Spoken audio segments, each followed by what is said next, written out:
Former Vice President Joe Biden hit the stage here in Wilmington, Delaware at the Chase Center, not to declare a win, but to deliver a speech of hope. Both Biden and President Donald Trump have been making last-ditch efforts in key battleground states as the 2020 campaign barrels to an end. This is one, if not the largest protest we've seen in the Elm City, the city of New Haven. This whole street, you can't see it now, but it was filled with hundreds upon hundreds of people this afternoon. These organizers are adamant, telling me today it is not about rioting, it's about rallying and coming together in peace. We got a chance to talk with customers and they had a lot of questions, of course. Is Halloween canceled? Where can we go? What can we do?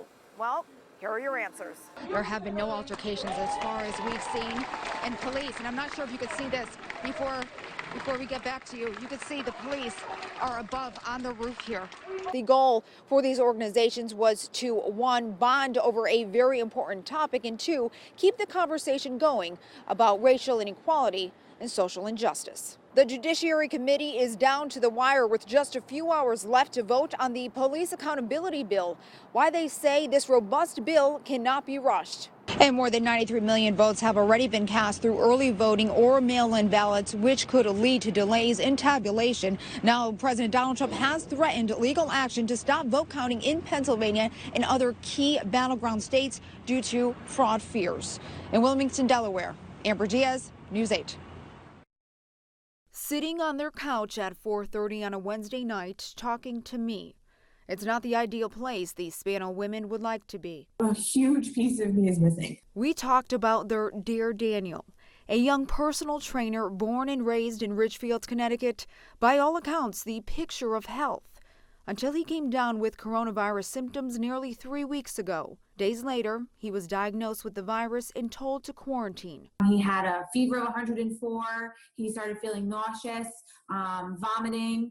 They prescribed him a Z-Pak, anti-nausea medication. As days went on, Daniel progressively got worse. Then his mother received a distressing call one afternoon. It was Daniel. He called me, Mom, I can't. I was like, you can't what? He goes, I said, you can't breathe? Yeah. And that's when, we jumped up and we ran there and we called an ambulance on our way. Before he hung up the phone, I wanted to say to him, I love you, Dan, but the phone went click and I didn't have a chance to say that to him. He was taken to Norwalk Hospital and placed on a ventilator. Days later, Daniel lost his battle with coronavirus. He was just 30 years old. We were there live when he passed away. We were there with him when he passed away. Yes, we were there. We were talking to him. I saw him. The entire family was talking to him. I hope he wasn't in pain. I hope he wasn't suffering. I hope he knew how much, we loved him and we wanted to be there with him and we couldn't. I hope that he heard all of us when we were saying goodbye to him. His sister Melissa regrets one thing. His niece is going to be 3 months old this week, and, he just loved her to pieces.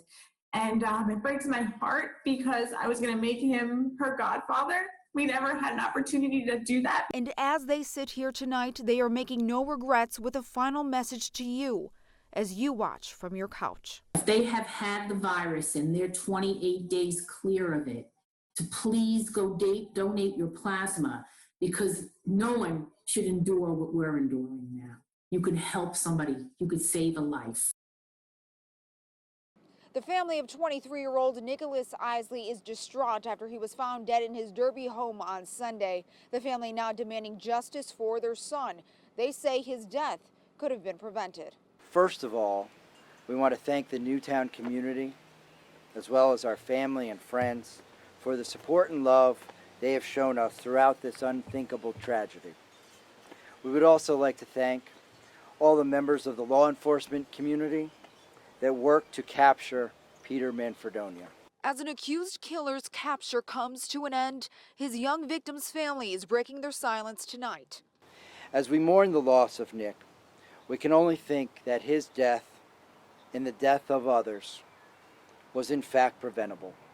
We will work tirelessly to make sure this never happens again, and will also seek to bring to justice those that looked the other way. On Sunday, May 22nd, 23-year-old Nicholas Isley was found dead in his Derby home. His girlfriend abducted but later released by accused killer Peter Manfredonia.